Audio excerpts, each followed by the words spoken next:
We came up with based on Arlene's work and our co-authorship of the paper, which you can get in the back of the room, by the way.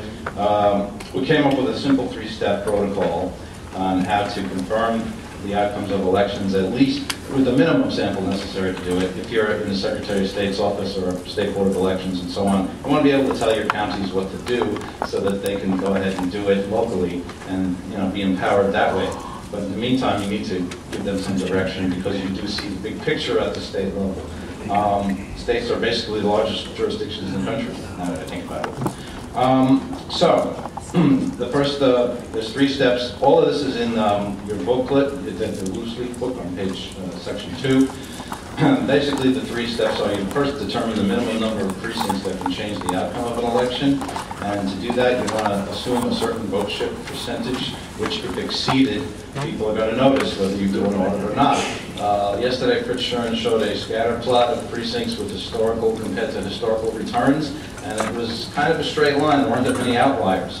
If you look at that data, we feel that 20% is pretty rare. A 20% shift from one precinct to the next in consecutive elections is pretty rare. So that's one way of setting that WPM number, which we call within precinct miscount. It's actually the maximum. If you have anything higher than that, the precinct becomes a high interest target, which was discussed, and it can be audited on that basis without, whether it is in the random sample or not, it can be audited if you think there's a bigger vote shift than 20%. Once you set that number, it's possible using another equation from Aslam, Paupa, and Revest, and this one's actually more accurate than the other one that he mentioned today, which is also definitely moving in the right direction. This one was very precise and can still be solved on a hand calculator. It does not require software. So if somebody comes to you with a spreadsheet with lots of pretty colors and charts and graphs with equations, you can take the whole thing and confirm it using this equation once you know a few parameters. Finally, step 3, and that was, by the way, to calculate the sample size, the minimum. After you have the minimum number, you calculate how many you need to audit to find one of these miscounted precincts or more. The last step is when you have districts that extend from one county to the next, each county should audit its pro rata share.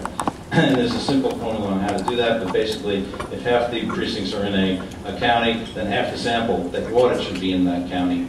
And finally, you do want to investigate discrepancies. This is the more software-dependent part coming up.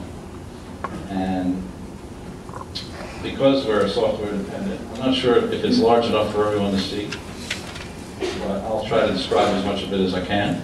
The blue line on this graph, these are precincts graphed from left to right in descending order, with the largest precincts on the left and the smallest ones on the right.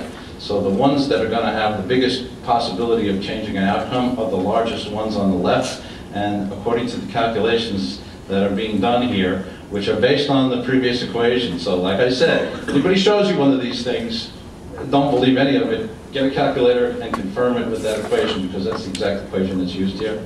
We found the minimum number that can change the outcome, and they're all the precincts to the left of the blue line. I'm going to start out here with 0 statistical power, which means you'll have no chance of finding anything because you're not sampling anything. However, I'm going to change it to 60%. And in this case, 60% represents an audit of 2%. Okay?